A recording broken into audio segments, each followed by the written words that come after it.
What's the secret to creating compelling narratives that will encourage emotional attachment among players? In this 2017 DD Talk, game designer Harrison Pink dives deep into the lessons learned and mistakes made creating fully realized characters in games like Telltale's The Walking Dead, Tales from the Borderlands, and Morpheus Third. It was an insightful talk that's definitely still worth watching, so developers should not miss the opportunity to do so now that it's freely available on the official GD YouTube channel. In addition to this presentation, THEGDC Vault and its accompanying YouTube channel offers numerous other free videos, audio recordings, and slides from many of the recent game developers conference events, and the service offers even more members-only content for DD Vault subscribers. Those who purchased all access passes to recent events, like DD Vault already have full access to DD Vault, and interested parties can apply for the individual subscription via the DD Vault subscription page. Group subscriptions are also available. Game-related schools and development studios who sign up for DD Vault Studio subscriptions can receive access for their entire office accompanied by contacting staff via THEGDC Vault Group subscription page. Finally, current subscribers with access issues can contact DD Vault technical support. The Razer Game Store is closing down after just 10 months and will cease operations on February 28th.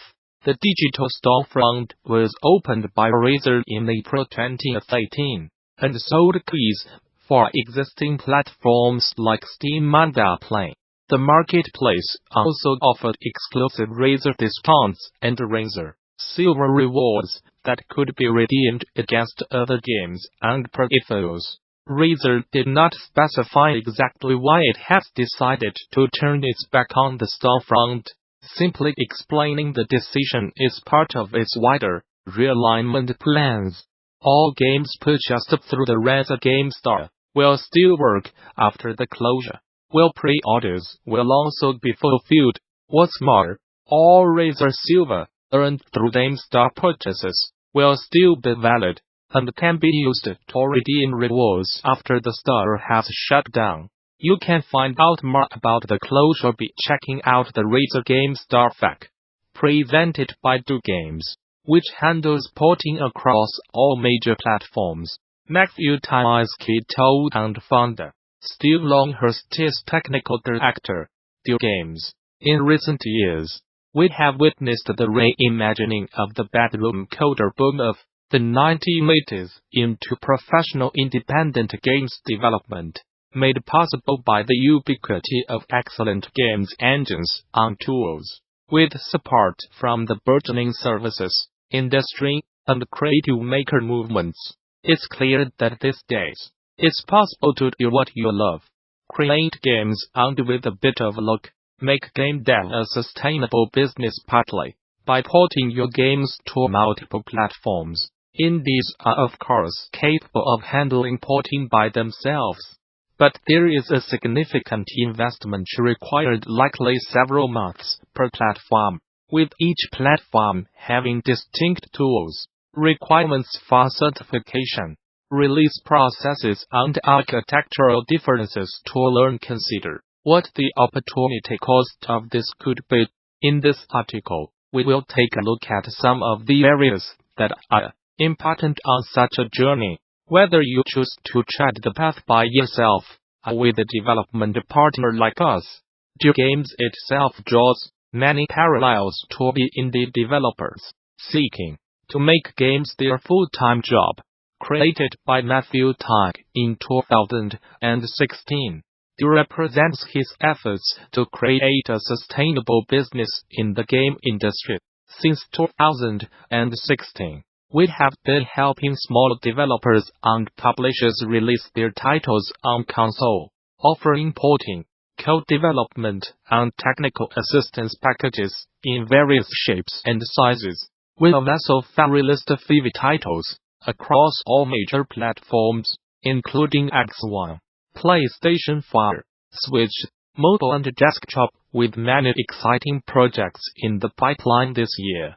For more information, see our website for the list of games we have been involved in this year. We are attending GD P1755 for the first time to explain to the development community in how our services can help them reach a wider audience by taking titles to console, mobile and other platforms efficiently. For a game to be as successful as possible, ideally it should be released on as many appropriate platforms as possible. Each provides an audience a storefront with surface area and opportunity to stand out by utilizing features unique to the platform. Here are some of the things you need to consider when looking to release your game on console and other platforms. Start with the game engine you are using. The most popular are arguably Unity, Unreal Engine and Game Maker. But it is possible to get to console from other technologies such as Flash, OpenGL and HTML5. In fact, the first title we ever worked on, The Adventure Paths by Massive Monster, is written in Hex OpenGL. The console release was made possible by cross-compiling Hex to C#key, and then going to console via Unity. You can read more about the technical details of this in our Tech Blog series.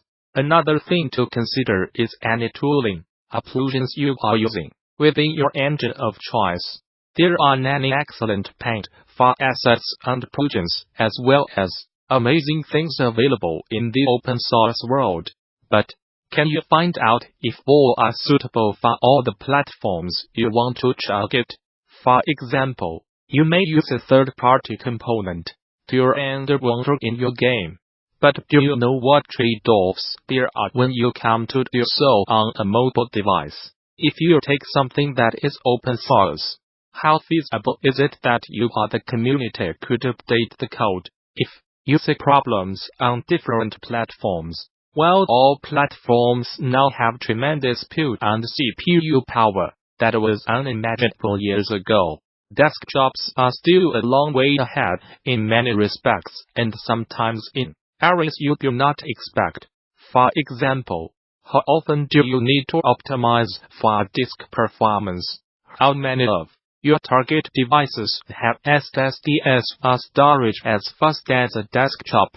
As long as I can remember, making games has always involved approximation, around trying just strictly to pull off the impossible. There is not quite a wider range of performance between all the popular devices. Channel your inner magician to overcome these limitations. In the first tree, one of the main visual elements is the flawless swaying trees and the shadows they cast across the landscape. Calculating all this realistically is expensive.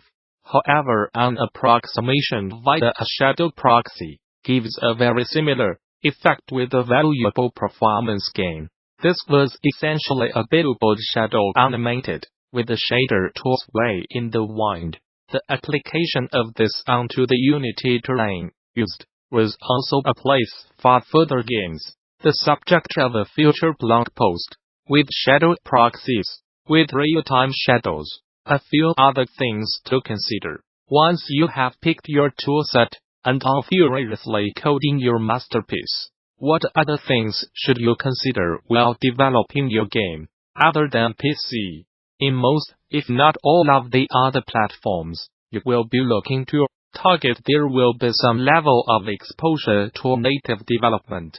The dreaded black screen of nothingness, or a crash on boot, can be tricky problems to solve without at least some knowledge of how the engine you use creates builds that end up on your device.